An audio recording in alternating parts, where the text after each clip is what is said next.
Center. The hospital was a relic of the 1950s, its brick facade weathered and cracked, with ivy creeping up the sides like skeletal fingers.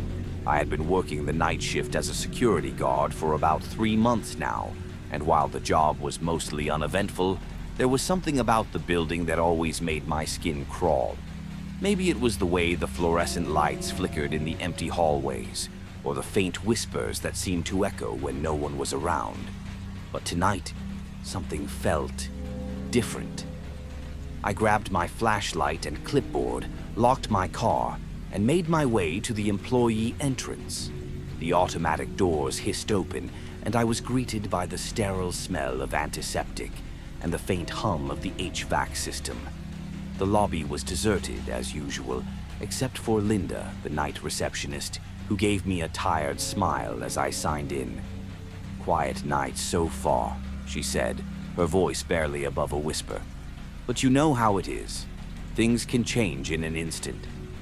I nodded, trying to shake off the unease that had settled in my chest. Linda was right. Things could change in an instant, and tonight, they would. The first sign. My first round of the night was routine. I checked the emergency exits, made sure the storage rooms were locked, and scanned the hallways for anything out of the ordinary. The hospital was eerily quiet, save for the occasional beep of a heart monitor or the distant murmur of a nurse's voice. As I approached the east wing, however, I noticed something strange. The door to the old pediatric ward was slightly ajar. I frowned. That door was always locked. The ward had been closed for years after a fire claimed the lives of several children and a nurse. The hospital had sealed it off, and no one was allowed inside. I pulled out my keys and checked the lock. It was intact, but the door had definitely been opened. I pushed it open slowly, the hinges creaking in protest. My flashlight beam cut through the darkness, revealing a scene frozen in time. The walls were scorched, the paint peeling like burnt skin. Toys lay scattered on the floor, their plastic faces melted and twisted. The air was thick with the smell of smoke and something else, something metallic, like blood. I took a step inside, my boots crunching on broken glass. The silence was deafening, but as I moved deeper into the ward, I began to hear something. A faint, rhythmic sound, like the ticking of a clock. I followed it, my heart pounding in my chest, until I reached the nurse's station. There, sitting on the counter, was an old wind-up toy, a clown with a cracked face and a sinister grin. Its head turned slowly toward me, and its glassy eyes seemed to lock onto mine. The ticking grew louder, faster, until it was almost deafening. And then, with a sudden, jarring movement, the clown's mouth opened, and a high-pitched laugh echoed through the ward. I stumbled backward, nearly dropping my flashlight. The laughter continued, growing louder and more distorted, until it sounded less like a laugh and more like a scream. I turned and ran, slamming the door shut behind me. I leaned against it, breathing heavily, and fumbled for my radio. "Linda, do you copy?" I said, my voice trembling. "There's something in the pediatric ward. I need backup." Static crackled in response. Then a voice came through, but it wasn't Linda's. It was a child's voice, soft and sing-song.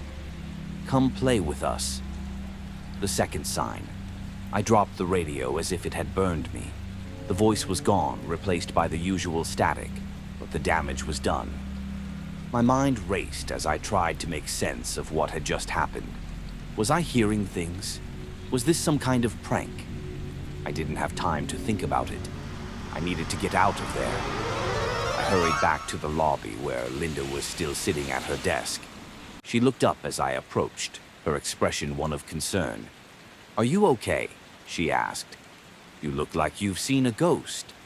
I opened my mouth to tell her what had happened, but the words caught in my throat. How could I explain something I didn't even understand? Instead, I just shook my head. "I'm fine," I lied. "Just thought I heard something.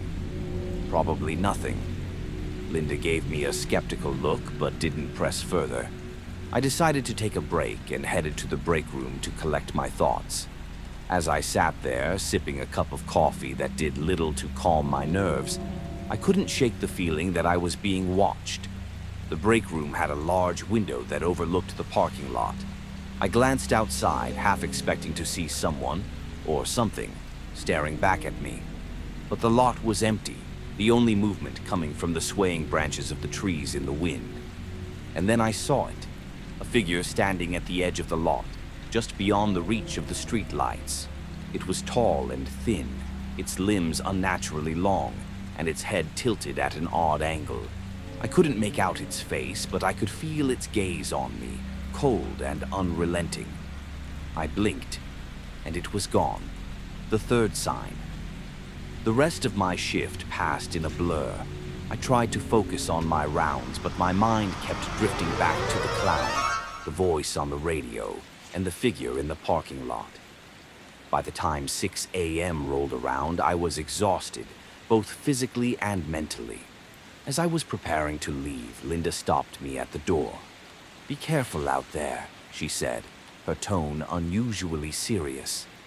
"They say the hospital is built on cursed ground. Bad things happen here, especially at night." I wanted to laugh it off, to tell her that I didn't believe in curses or ghosts. But after what I had experienced, I wasn't so sure anymore. I stepped outside, the cool morning air a welcome relief. The sun was just beginning to rise, casting a pale light over the parking lot. I took a deep breath, trying to shake off the lingering sense of dread. And then I saw it. Scratched into the hood of my car were 3 words, written in jagged, uneven letters. The fourth sign.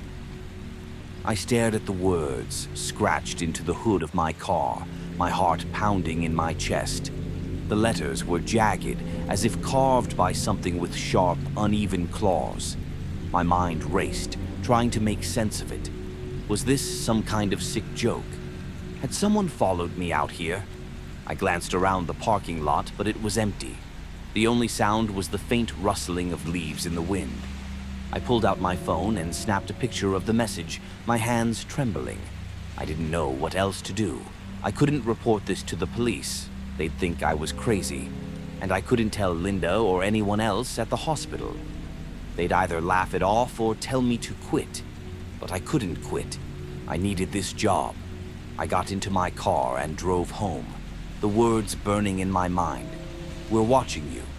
Who was watching me? And why? The next night, I tried to put the events of the previous night out of my mind as I prepared for my next shift.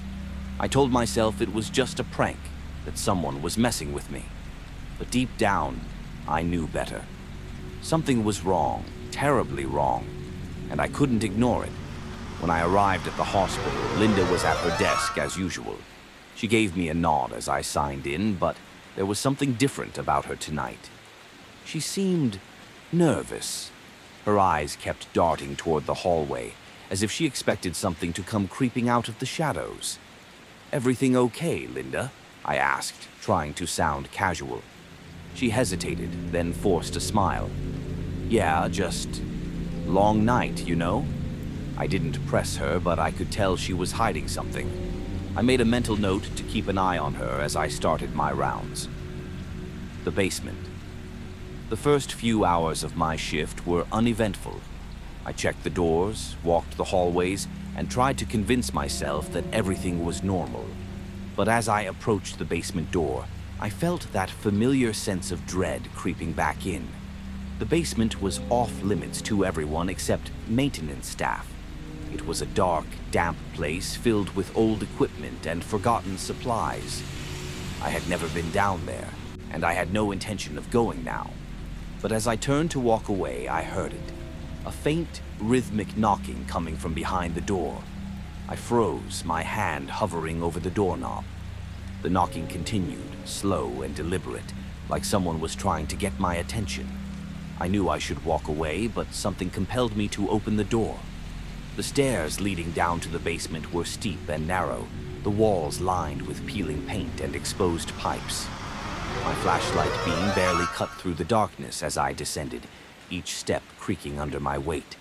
The air was thick with the smell of mildew and something else, something metallic.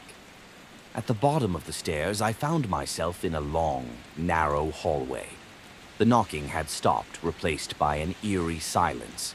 I swept my flashlight beam across the walls, revealing rows of old storage lockers and broken equipment. And then I saw it. At the far end of the hallway, a figure stood motionless, its back to me. It was tall and thin, its limbs unnaturally long, just like the figure I had seen in the parking lot. My breath caught in my throat as I took a step closer, my flashlight trembling in my hand. "Hello?" I called out, my voice barely above a whisper. The figure didn't respond. It just stood there, perfectly still. I took another step, and then another, until I was close enough to reach out and touch it. And then, with a sudden jerking movement, it turned to face me. I stumbled backward, my flashlight falling from my hand and rolling across the floor. The figure's face was a twisted, grotesque mask of pain and anger, its eyes hollow and black. It opened its mouth, revealing rows of jagged, broken teeth, and let out a blood-curdling scream.